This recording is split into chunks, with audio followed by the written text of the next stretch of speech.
I think the key thing is we're looking at technologies that are not the same as ours. Yes. And that's partly why archaeologists can't see them, because they're looking for us in the past and they're not open to the possibility that there are whole other kinds of technology that could be used. Right. I always go back to the ancient Egyptian traditions that speak of priests chanting as these huge blocks were lifted into the air. Were they using some kind of sound effect, some kind of use of sound that was able to manipulate matter? We know that sound can manipulate matter, as a matter of fact, but they're lifting these blocks. Again and again, it appears in ancient Egyptian traditions.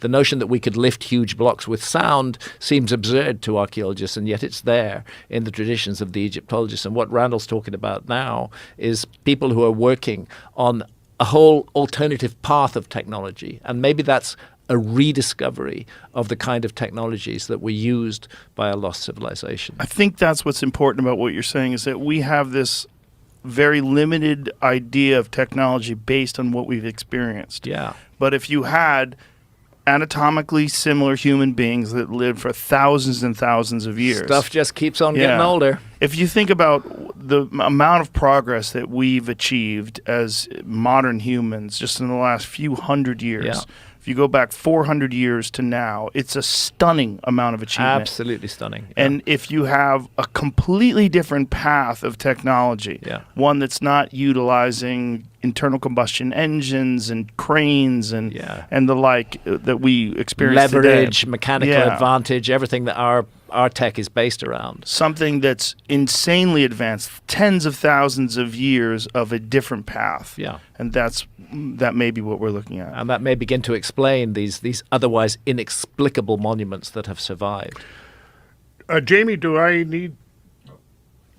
There we go. This is the work of Nikola Tesla. And he was... Again, this is way too much for us to get in today. That's why we need to devote a whole session to talking about this. Okay. But this is... this was the inspiration. You know, his work was suppressed. A lot of his patents were taken, sealed up by the U.S. government for whatever reason. I don't know. But this is some of the stuff that's now being developed using his ideas plus some of the others. This is the man I've been talking to for the last 7 years. Malcolm Bendall? Yes. And again, I don't want to get into it today, but like, here's an example of what they're doing. This is a generator that has no moving parts. It's all based on geometry, pure geometry. Mm-hmm. And here's the basic idea, as I think I understand it at this point. Resonance frequencies. Everything vibrates. Have you ever, like if we had an electric razor, we plugged it in, turned it on, set it on this table, bzz, it's going to move around, isn't it? You ever seen that? Yeah. That's the beginning of the concept because it's vibrating. Everything vibrates at a frequency, and if you know that frequency, you can control things. And I think that's the basic idea of what we're looking at here. And it's all based upon the ancient numbers. And they're developing technologies right now, and they have been. I was recently contacted and given the go-ahead that I could talk. I've been sitting on this for 7 years without talking about it because they asked me not to talk about it until they had their patents in place and their licensing. That's all happened since last summer. So we're now free to talk about it. So that's what I'm saying. I think it would be a good idea to get me back on here. We can look at it. I'm going to lay this on Graham so he can look at it too, because I really want to get Graham's feedback on this. I mean, would it be fair to say that there's an element of a rediscovery of a lost technology from the past? I think it would be fair to say that, yes. Yeah. And so through this technology, they're able to move stones or cut stones or all the above? All the above. And even transport them? Yes. Whoa, what is all this? Well, this is the model, and this is diagramming all the frequencies of the elements and what their vibrational frequencies are and the numbers that measure those frequencies.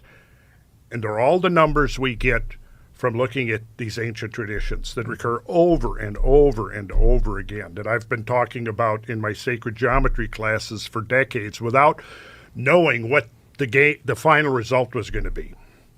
So this inventor who's working with this small group contacted me, and this is what he told me. He said, you built the foundation He said, you laid the foundation with your work on ancient geometry, and I built a house on top of it. That's what he said. Nice. So for 7 years, he's been supplying me with all the information. I have copies of all the patents. I have videos of the testing of the prototypes. And Mazda, the car manufacturer in Japan, is getting ready to do a $25 million testing of some of these prototypes that they believe they can retrofit internal combustion engines with. And there's over 100, they've developed over 100 patents on some of this stuff. And it's amazing. And what would be the fuel? Well, plasmoids. Plasmoids, as it says here, are donut or toroidal-shaped clusters of net protons or net electrons that once captured and placed into a toroidal orbit are capable of absorbing, storing, and releasing enormous amounts of energy within their self-generated and structured electromagnetic containment field. Plasmoids, in effect, function as an atomic battery that can be self-charging due to its ability to convert matter to available clean energy. So it's a lot to get into, and I think it would take us kind of off what we're here to talk about But today. At least what's promising is that there is some, at least, research or understanding. And it's actually quite mature at this point. And in order to avoid the kinds of fate that befell Tesla and Reich, Robert Oppenheimer, Victor Schauberger, and so many others that were working in these fields, all kind of converging on this same insight.